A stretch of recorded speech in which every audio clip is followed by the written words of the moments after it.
Next gen astro நேயர்கள் அனைவருக்கும் ஜோதிடர் ஜெய தமிழ் செல்வனின் அன்பு வணக்கங்கள். இப்ப நம்ம என்ன பார்க்க போறோம்னா, ஆவணி மாதத்திற்கு உண்டான பொது பலன்களை பார்க்க போறோம். சிம்ம ராசி. சிம்ம ராசியோட ராசி நாயகன் வந்து சூரிய பகவான். சூரியன் வந்து இப்ப ஆட்சியா இருக்கிறார். ஆட்சியா இருக்கிறதுனால உங்களுக்கு புது உத்வேகம். ஏன்னா சிம்ம ராசிக்காரங்களுக்கு அஷ்டமத்து சனி இப்பதான் ஆரம்பிச்சிருக்கு. கொஞ்சம் டல்லா இருந்திருப்பீங்க. இப்ப சூரியன் வந்ததுனால, உங்க ராசியிலே சூரியன் வந்ததுனால ஒரு உத்வேகம் கிடைக்கக்கூடிய அமைப்புகள் இருக்கும். இதனால அந்தஸ்து, கௌரவம், மதிப்பு, மரியாதை எல்லாமே வந்து நல்ல விதமா இருக்கக்கூடிய அமைப்புகள் உங்களுக்கு உண்டு. கூடவே 15 நாளைக்கு அப்புறம் புதனும் இருப்பாரு. இன்னும் கொஞ்சம் வந்து புத்தி கூர்மையா இன்னும் ஒரு திறமையா செயல்படக்கூடிய அமைப்புகள்லாம் வந்து 15 நாளைக்கு மேல உங்களுக்கு நல்ல விதமா இருக்கும். அதே மாதிரி இரண்டாம் இடத்துல வந்து செவ்வாய் இருக்கிறதுனால வார்த்தைகளை கொஞ்சம் பார்த்து பிரயோகப்படுத்துங்க. ஏன்னா செவ்வாய் வந்து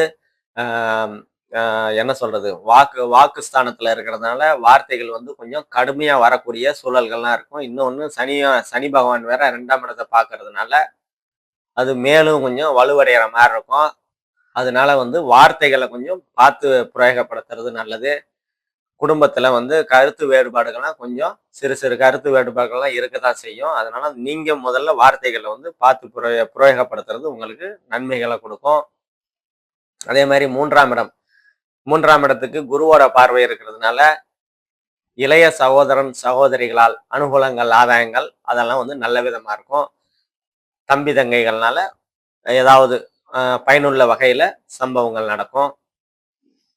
அதே மாதிரி எழுத்துத்துறை, கட்டுரை, கவிதை அந்த மாதிரி சமாச்சாரங்கள் இருக்கிறதுனா அதெல்லாம் வந்து உங்களுக்கு பயனளிக்கக்கூடிய தன்மைகள்லாம் உங்களுக்கு நல்லாவே இருக்கும். அதே மாதிரி தகவல் துறையில இருக்கிறவங்க அவங்களுக்கெல்லாம் கொஞ்சம் நல்ல விதமா வந்து பலன் கொடுக்கும். அதே மாதிரி நாலாம் இடம் வந்து இயல்பா இருக்கிறதுனால தாயால் அனுகூலங்கள், ஆதாயங்கள், ஏதாவது தாய் வழி சொத்து ஏதாவது வரணும் அப்படின்னா கண்டிப்பா இந்த காலகட்டத்துல உங்களுக்கு வரக்கூடிய சூழல்கள்லாம் வந்து நல்லா இருக்கும். அதே மாதிரி தாய் மாமனோட உதவி அதெல்லாம் வந்து உங்களுக்கு கண்டிப்பா கிடைக்கக்கூடிய அமைப்புகள் நல்ல விதமா இருக்குது. அதே மாதிரி வீடு வாகனம் யோகம் ஏதாவது வீடு வாங்க ரொம்ப நாளா வந்து வீடு வாங்கலாம் அப்படின்னு நினைச்சுக்கிட்டு இருக்கீங்க. காசு இருக்குது, வாங்கவே முடியல, நமக்கு பிடிச்ச மாதிரி கிடைக்கல. வீடால இருந்தாலும் சரி, வாகனமா இருந்தாலும் சரி, ரொம்ப நாளா வந்து அமைய மாட்டேங்குது அப்படின்னு நினைச்சுக்கிட்டு இருக்கிறவங்க எல்லாம் இந்த காலகட்டத்துல வீடு வாகனம்லாம் வந்து அமையக்கூடிய சூழல்கள் உங்களுக்கு நல்ல விதமா இருக்குதுங்க. அதே மாதிரி உங்களுக்கு 5ஆம் இடத்தை வந்து செவ்வாயும் பார்க்கிறாரு, சனியும் பார்க்கிறாரு, குருவும் பார்க்கறதுனால 2 அசுபர் 1 சுபர் பார்க்கிறாரு. அதனால குழந்தைகள் மேல இன்னும் கொஞ்சம் கூடுதல் கவனம் செலுத்துறது உங்களுக்கு நன்மைகளை கொடுக்குங்க. அதிர்ஷ்டம் வந்து உங்களுக்கு கண்டிப்பா செயல்படக்கூடிய தன்மைகள் உண்டு. என்னதான் இருந்தாலும் கொஞ்சம் தடைபட்டு கிடைக்கக்கூடிய அமைப்புகள் வந்து உங்களுக்கு ஐந்தாம் பாவத்துல இருக்குது. அதனால வந்து கொஞ்சம் எஃபெக்ட் போட்டு அது வந்து வெற்றி கிடைக்கக்கூடிய அமைப்புகளா தான் இருக்கும். சரியா?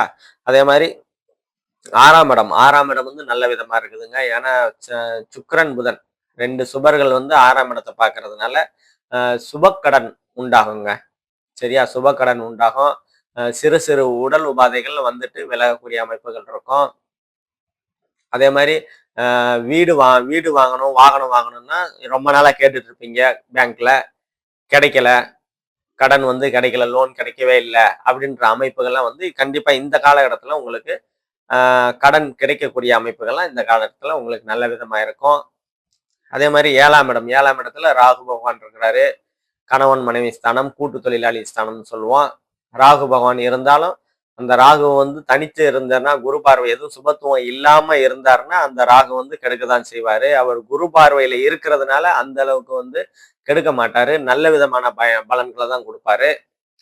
என்ன அப்படின்னா, கணவன் மனைவிக்கிடையே இருந்து வந்த கருத்து வேறுபாடுகள்லாம் கொஞ்சம் சரியாகக்கூடிய தன்மைகள் உண்டு. அப்புறம் வந்து நண்பர்கள் வந்து சரியா கை கொடுக்கல, உதவ மாட்டேன்றாங்க, ஒரு ஹெல்ப் கேட்டா இல்லப்பா, என்கிட்ட இல்லப்பா அப்படின்ற அமைப்புகள்லாம் மாறும்.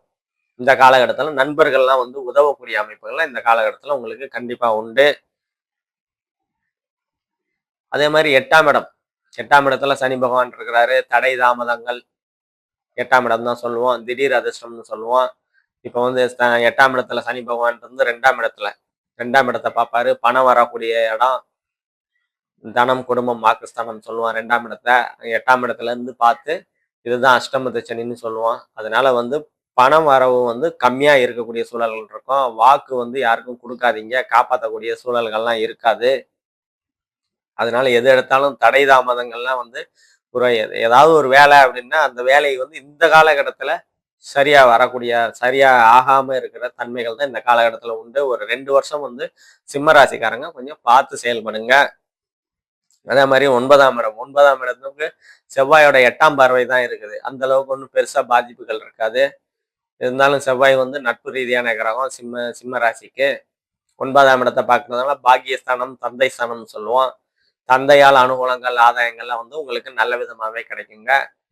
தந்தை வழி உறவுகள்னால, பெரியப்பா, சித்தப்பா வழி உறவுகள்னால வந்து அனுகூலங்கள், ஆதாயங்கள் வந்து உங்களுக்கு நல்ல விதமாவே இருக்கும். அங்க பங்காளிகள் அந்த மாதிரி அமைப்புகள்லாம் நல்ல விதமா செயல்படக்கூடிய அமைப்புகள் உண்டு. அதே மாதிரி தந்தையோட சொத்து கோர்ட்டு கேஸுன்னு ரொம்ப நாளா வந்து இழுத்துட்டு இருக்குது அப்படின்னா இந்த காலகட்டத்துல உங்களுக்கு சாதகமா வரக்கூடிய தன்மைகள்லாம் வந்து உங்களுக்கு உண்டுங்க இந்த காலகட்டத்துல. அதே மாதிரி 10ஆம் இடத்தை வந்து சனி பகவான் வந்து பாக்குறாரு 3ஆம் பார்வையா. தொழில் ஸ்தானம், ஜீவனஸ்தானம், கர்மஸ்தானம்னு சொல்லுவோம். அதை பாக்குறதுனால தொழில்கள் வந்து கொஞ்சம் டல்லா போகக்கூடிய தன்மைகள் தான் வந்து உண்டு. அதனால மேற்கொண்டு முதலீடுகள், தொழில்கள்ல வந்து ரொம்ப முதலீடுலாம் இந்த காலகட்டத்துல தவிர்ப்பது நல்லது.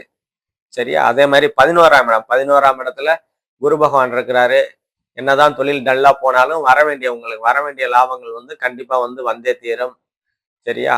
அதனால ஒன்றும் பிரச்சனை இல்லை. அப்புறம் அண்ணன் அக்கால்கள், மூத்த சகோதரனால அனுகூலங்கள், ஆதாயங்கள், உதவிகள்லாம் வந்து உங்களுக்கு நல்ல விதமாவே கிடைக்கக்கூடிய அமைப்புகள் உண்டு.